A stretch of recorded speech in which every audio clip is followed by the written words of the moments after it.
presentation. I've got concerns with the S, M, and the A. I have to check the S too. So we got S, we got part of it, and it's up there. So we got S, and so the first part that we got, when we looked at the PowerPoint, specifically defined the parties, so participating staff and students, we got that. But what we didn't have, it's up there, but the strategy that they're going to do. They're going to write qualitative education nutrition goals. That's what they're doing. Who's doing it and what are they doing? Now, Howie's got it green also, and that was for the relevance. That's okay. So it's almost two lines or two color codes would be in that place. So that's how we could definitely cover all the S. I said I had concerns with the M. So what's the measure? So he said it's 100%, and this is very similar to the same feedback that I gave to the prior Right. group. So I would say it's 100% writing, pool writing would be measurable. So how are we going to measure goal writing? That's what's not clearly evident right now. So is it going to be through a rubric, through a checklist? How are you going to measure the goals? Did he need to do a survey? And it may not be a survey. That's why it might be more of a checklist because you've got this evidence of a group of nutrition goals. So how do I check? So that's what I'm thinking. It's probably more of a checklist than a survey about them, a checklist or a rubric. But I've got to look at them to make sure that they did it. So that would just be language that I could tie in at the end. Nutrition goals using a rubric, using the checklist. Okay. And you could give it a simple name if you want to. I would think a checklist would be most appropriate. And it'd be easy to do that way. Then the other part that I said was the A. And so again, it's the same feedback that we gave with the other poster. In this case, what they highlighted as blue or underlined in blue with the M, that's actually the A. How do you know 100% is reasonable? And that, again, how do you know they've got resources to let them be at 100%? How do you know that that's good? And again, that's not explicitly written, so it's sort of a side note, but what have you done prior? So sometimes you're saying, well, we've got policies, or this is a requirement that we're putting in the school. So that's why 100% is a sound number. Sometimes you've got, well, this is a national cut score. This is what we're required by all schools is 100%. If we were writing IEP goals, like someone mentioned, it's not a luxury to write an IEP goal. It's federal law. You absolutely must. You can't just choose to do it. So that's reasonable to put that as 100%. Okay? So, question.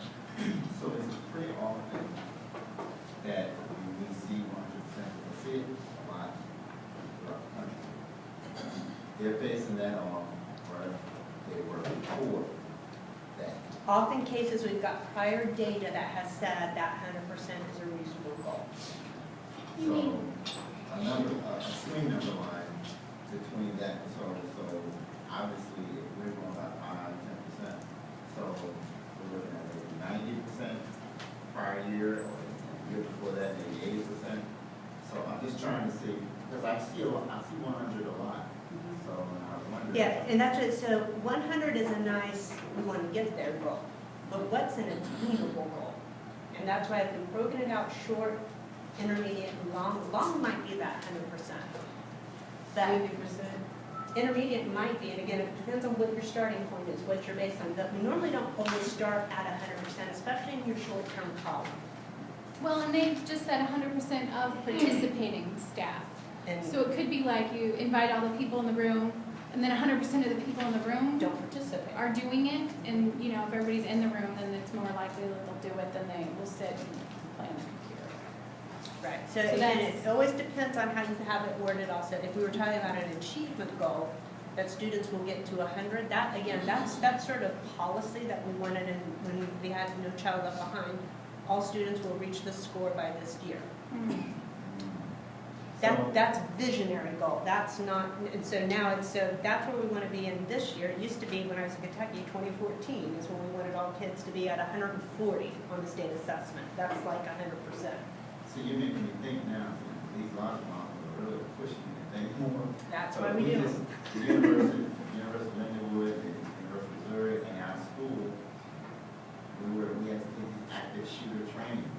So what kind of SMART goal did they write for those?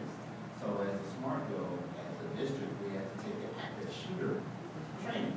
So I mean, was that, they made us all do it, so was that goal 100%, or Yeah. did they start with a shooter? It didn't seem like they started with a SMART. And short goal to me. And that's why the short is really important, because short, in many cases, establishes baseline. This is where we are. This is our starting place. Because now that we know that, we know how to adjust or make sure our intermediate and long-term are feasible. And that time that we set, that time, is it realistic now? Well, we did that same shooter training, but prior to the 100%, they had to train other segments of our school district, and I think they were kind of, and that's probably where the short term was the mid-range, and then the 100% was all staff. Okay. So I think that's kind of how they Or did it. could a short-term goal of the organization hosting the active shooter training be, by, we'll have, a short-term goal might be, we'll have 25 staff sign up for this training. And then, does it necessarily, Increasing. yeah. Yeah, that's what we Okay. did. Yeah, so again, that's why a lot of you chose to do a short-term goal, and it's just your caution, if your short-term has 100, just kind of say, how do we get to 100? Because we still have opportunity to keep growing that 100 potentially with our intermediate and long-term goals. Okay. But if you have policy, policy really does set the tone to say why it might be 100%. All right, let's move